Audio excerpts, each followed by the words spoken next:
कहते हैं, हम अपनी जान के दुश्मन को अपनी जान कहते हैं, मोहब्बत की इसी मिट्टी को हिंदुस्तान कहते हैं। स्टेज पर रौनक अफरोज काबिल सद एहतराम सदर मदरसा, मौजूद मोहतरम असातिज़ा इकराम, मेहमानान खुसूसी और मेरे प्यारे साथियों, आदाब।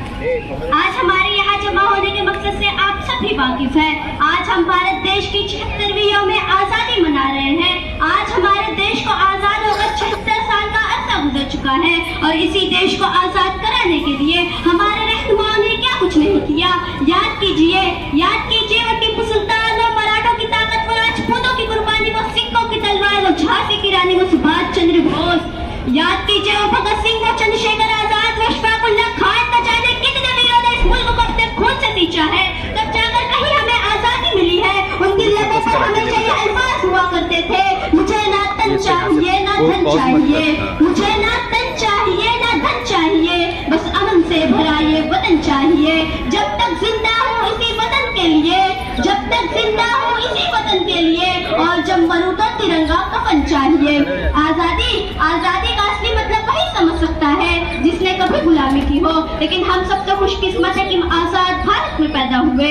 यूं तो आजादी की लहर 1857 में चल चुकी थी, जिसने विशाल बनकर 1943 में हमारे मुल्क को अंग्रेजों से आजाद कराया। भारत के माध्यम से ये बात कहना चाहूंगी कि जब हम अंग्रेजों से घिर गए थे तो रंदे पसंद थी चोला की एक आवाज से टोली की टोली उमड़ आई थी, और उनके जहीन किनारे से आने वाला तूफान अंग्रेजी फौज के जड़ को हिलाकर रख देता था।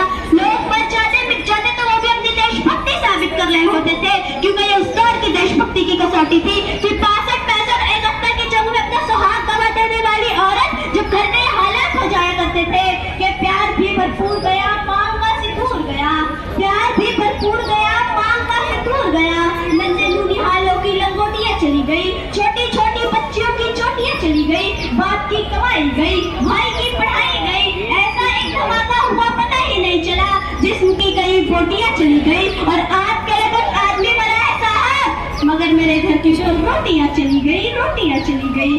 घर में ऐसे हालात पैदा हो जाने के बाद भी एक माँ अपने बेटे को साथ में दुश्मनों की धज्जियां उड़ाने भेज दिया करती थी और उसे खत लिखकर कहती थी, अम्मा ने खत लिखा है बड़ी चाव से, अम्मा ने खत लिखा है बड़ी चाव से, पुत्र मेरे ना घबरा जाना, एक इंच भी पीछे ना हटना, चाहे इंच इंच कट जाना, चाहे इंच इंच कट जाना। इस तरह पूरा परिवार अपनी देशभक्ति साबित कर रहा होता था। तब देश बलिदान मांगता था, तब देश लड़ जाने को कहता था, तब देश मर जाने को मिट जाने को फांसी चढ़ जाने को कहता था, लेकिन आज देश मर जाने को मिट जाने को फांसी चढ़ जाने को नहीं कहता। मेरे नजरिए से कोई शख्स जो अपना काम पूरी ईमानदारी से कर रहा हो वही सबसे बड़ा देशभक्त है। मैं नहीं मानती कि फेसबुक और व्हाट्सएप की डीपी को 3 रंगों में रंग देना ही देशभक्ति है, और अगर आप कहेंगे साल में 2 बार हाथ में तिरंगा लेना देशभक्ति है, तो मैं आपसे पूछना चाहूंगी कि फुटपाथ पर रहने वाला वो बच्चा ट्रैफिक की छांव में नंगे पांव जब तिरंगा बेच रहा होता है तो भी क्या आप उसकी देशभक्ति कहेंगे? ये इसकी देशभक्ति ने इसके पेट की भूख की शक्ति है जो इसे ऐसा करने पर मजबूर करती है। ना मस्जिद को जानते हैं न शिवालों को जानते हैं, ना मस्जिद को जानते हैं न शिवालों को जानते हैं, भूखे पेट सिर्फ निवालों को जानते हैं। अपने परिवार अपने समाज के लिए लगन का एहसास है देशभक्ति, और हर दहशतगर्द के जीवन में आने वाला तूफान है हमारी सच्ची देशभक्ति, ताकि हर दहशतगर्द ये समझ सके कि अगर तुम परिंदा है तो ये आसमान तेरा है, अगर तुम परिंदा है तो ये आसमान तेरा है, अगर तू परिंदा है तो ये शमशान तेरा है। भाईचारे से रहना है तो रह इस जमीन पर, भाईचारे से रहना है तो रह इस जमीन पर, वरना ये कब्र भी तेरी है और ये कब्रिस्तान भी तेरा है। लेकिन एक दहशतगर्द से ज्यादा देशभक्ति तब जख्मी हो जाती है जब एक बेटा अपने माँ बाप को ओल्ड एज हाउस में चाकर पर छोड़ाता है। गिरा उठती है वो देशभक्ति जब हम मुसीबत में फंसे हुए लोगों की जान बचाने से ज्यादा सेल्फी लेकर अपने लाइक बढ़ाने में लगे होते हैं। आज का नौजवान जिसके जिम्मेदार की अपने मुल्क, अपने समाज और अपने राष्ट्र की उम्मीदों को बांधे रखने की, वही नौजवान आज 4x4 इंच की छोटी सी स्क्रीन पर अपनी कोमल उंगलियों की मदद से अपना साथ फिल्में भेज रहा है। 4 क्वार्टर रोज का कम मेरा रोज का। अरे भारत के मुस्तकबिल का तबाह कर रहा है ये।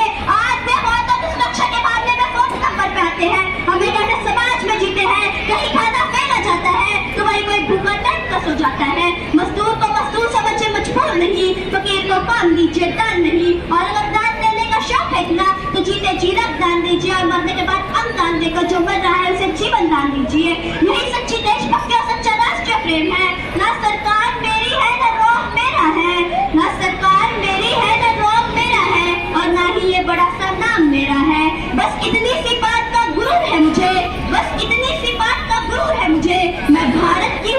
और ये भारत मेरा है।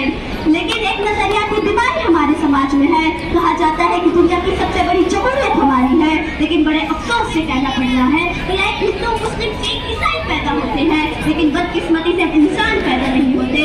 और मेरे नजरिए से ना हिंदू की जरूरत है ना मुसलमान की, राष्ट्र की तरक्की के लिए अच्छे इंसान की जरूरत है।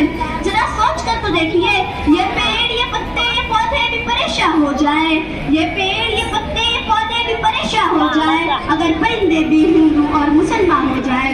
मैं अमन पसंद हूँ, मेरे शहर में दंगा रहने दो। मैं अमन पसंद हूँ, मेरे शहर में दंगा रहने दो। लाल और हरे में मत बांटो, मेरे छत पे तिरंगा रहने दो। आखिर मैं मेरे शायर के साथ अपने अल्फाज खत्म करना मुनासिब समझती हूँ। ये नफरत बुरी है न पालो इसे, ये नफरत बुरी है न पालो इसे, दिलों में खलिश है निकालो इसे। न तेरा